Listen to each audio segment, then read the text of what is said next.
Lovely madam. Just ಮ್ಯಾರಿಡ್ನಲ್ಲಿ ನಿಮ್ಮ ಆ ಪಯಣ ಹೇಗಿತ್ತು ದಯವಿಟ್ಟು ಹಂಚ್ಕೋಬಹುದಾ? ಬಹುಶಃ ನಾನು ಈ ಪಾತ್ರನ ಹೇಳ್ಕೊಳಕ್ ಆಗಲ್ಲ ಅಂತ ನನ್ಗನ್ಸುತ್ತೆ. ನೀವು ನೋಡಿ ಅಲ್ಲೇ ಕೈ ಕಟ್ಕೊಂಡು ನಿಂತ್ಕೊಂಡ್ಬಿಟ್ಟಿದ್ದಾರೆ ಹಿಂಗೆ.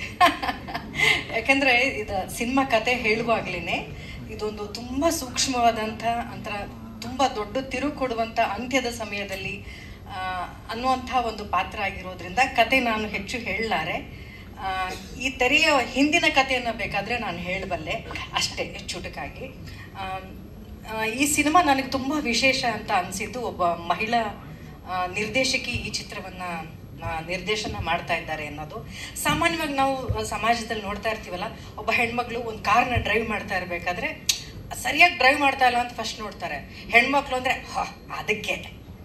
ಆಮೇಲೆ ಅವ್ನು ಟೂ ವೀಲರ್ನ ಯಾರನ್ನಾರು ಓಡಿಸ್ತಾ ಇದ್ರೆ ಅವ್ರು ಹೆಣ್ಮಕ್ಳು ಬೇಕು ಅಂತ ಅವರೇ ತಪ್ಪು ಮಾಡ್ತಾರೆ ಅಂತ.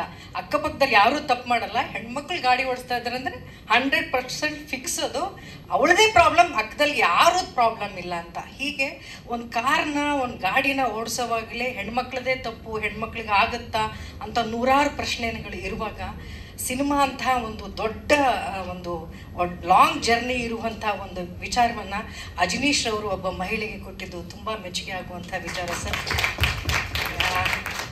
ನಿಮ್ಮಂಥವರಿಂದನೇ ಈ ನಾಣ್ಣುಡಿಗಳನ್ನು ಬದಲಾಯಿಸುವಂಥ ಪ್ರಯತ್ನ.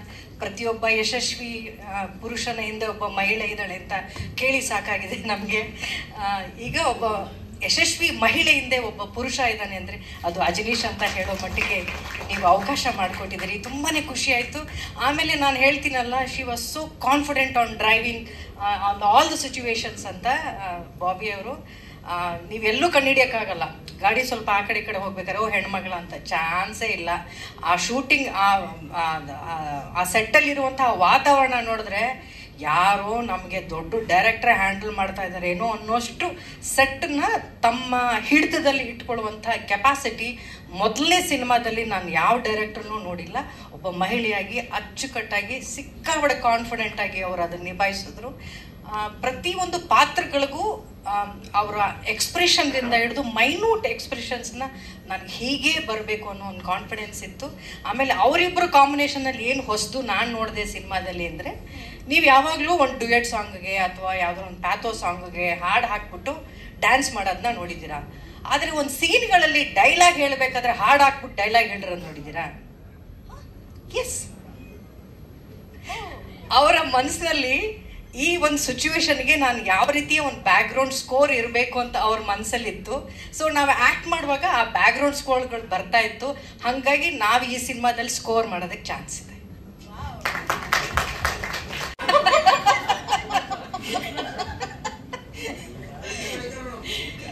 ಮೊದಲೆಲ್ಲ ಹೇಳೋರಲ್ಲ, ನನ್ನ ಸಿನಿಮಾಗಳು ಯಾಕೆ ಮತ್ತೆ ಮತ್ತೆ ರಿಪೀಟ್ ಆಗ್ತಾನೆ ಇರುತ್ತೆ, ಅದೇ ಥರದ್ದೇ ಪಾತ್ರ ಕೊಡ್ತೀರಾ ಅಂತ. ಯಾವಾಗಲೂ ಪೈಸಾ ವಸೂಲ್ ಸಿನಿಮಾಗಳಲ್ಲಿ ಕೆಲಸ ಮಾಡ್ಬೇಕು ನಾವು.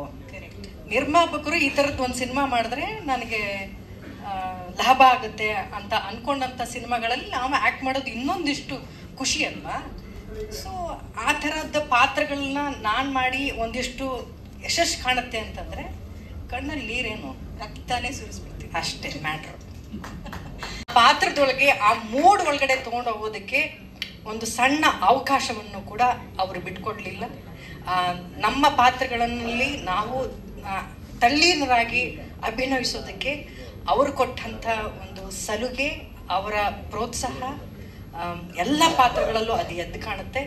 ಅದ್ಭುತವಾದಂಥ ಒಂದು ಪ್ರಯತ್ನ, ತುಂಬ ಕಾನ್ಫಿಡೆನ್ಸ್ ಆಗಿ ಮಾಡಿದ್ದಾರೆ. ಬಹುಶಃ ನೀವು ಅದನ್ನು ಈ ಟ್ರೈಲರಲ್ಲಿ, ಈ ಟೀಸರಲ್ಲಿ ನೋಡಿರಬಹುದು. ಐ ಥಿಂಕ್ ಶಬರಿ ಹಾಗೆ ಇನ್ನೇನು ಕಾಯಿಸೋದಿಲ್ಲ ಅವರು ಅನ್ಸುತ್ತೆ, ಬೇಗ ಅನೌನ್ಸ್ ಮಾಡ್ತಾರೆ ಸಿನಿಮಾವನ್ನು. It was lovely experience working. ತುಂಬ ದೊಡ್ಡ ಕಲಾವಿದರು ದಂಡ ಇದರಲ್ಲಿದ್ದಾರೆ. ದೇವರಾಜ್ ಅವ್ರ ಜೊತೆ ಕೆಲಸ ಮಾಡಿ ಖುಷಿ ಇದೆ. ಹೊಸ ಅಭಿನೇತ್ರಿ, ತುಂಬ ಪ್ರಾಮಿಸಿಂಗ್ ಆಗಿ ಕಾಣ್ತಾರೆ. ಅವರ ಇತ್ತೀಚಿನ ಸಿನಿಮಾ ನೋಡಿದೆ, ಅದ್ಭುತವಾಗಿ ಆ್ಯಕ್ಟ್ ಮಾಡಿದ್ದೀರಾ ನೀವು. ನಿಮ್ಮಂಥ ಕಲಾವಿದೆಯರು, ಕನ್ನಡತಿಯರು, ನಮ್ಮ ಸೊಗಡಿನ ನಮ್ಮ ನೆಲದ ಕಲಾವಿದೆಯರು ಮತ್ತಷ್ಟು ಮಗದಷ್ಟು ಬರಲೇಬೇಕು. ಆಗ ಮಾತ್ರ ಈ ಚಿತ್ರರಂಗ ತುಂಬ ಶ್ರೀಮಂತಿಕೆಯಿಂದ ಆಗುತ್ತೆ ಅಂತ. ಮೊದಲೊಂದು ಎರಾದಲ್ಲಿ ಆರತಿಯವರು, ಭಾರತಿಯವರು, ಮಂಜುಳಾ ಅವರು, ಹೀಗೆ ಸಾಕಷ್ಟು ಕಲಾವಿದೆಯರಿದ್ರಲ್ಲ, ಹಾಗೆ ಅದನ್ನೇ ಮಾಡಬೇಕು ಅನ್ನುವಂಥ ಒಂದು ಆಸೆ ಎಲ್ಲರಲ್ಲೂ ಎದ್ದು ಕಾಣ್ತಾ ಇತ್ತು ಇಡೀ ತಂಡದಲ್ಲಿ.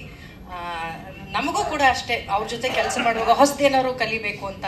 ಹೀಗಿಲ್ಲ ಕಲಾವಿದರುಗಳ ಜೊತೆ ಕೆಲಸ ಮಾಡುವಾಗ ಅವ್ರ ಜನ್ರೇಷನ್ಗೆ ನಾವು ಹೊಂದ್ಕೊಳ್ಳುವಂಥ ಆ ಪರಿನೇ ಒಂಥರ ಅದ್ಭುತವಾಗಿತ್ತು. ಆ ಜರ್ನಿ ತುಂಬಾ ಎಂಜಾಯ್ ಮಾಡಿದ್ದೀನಿ.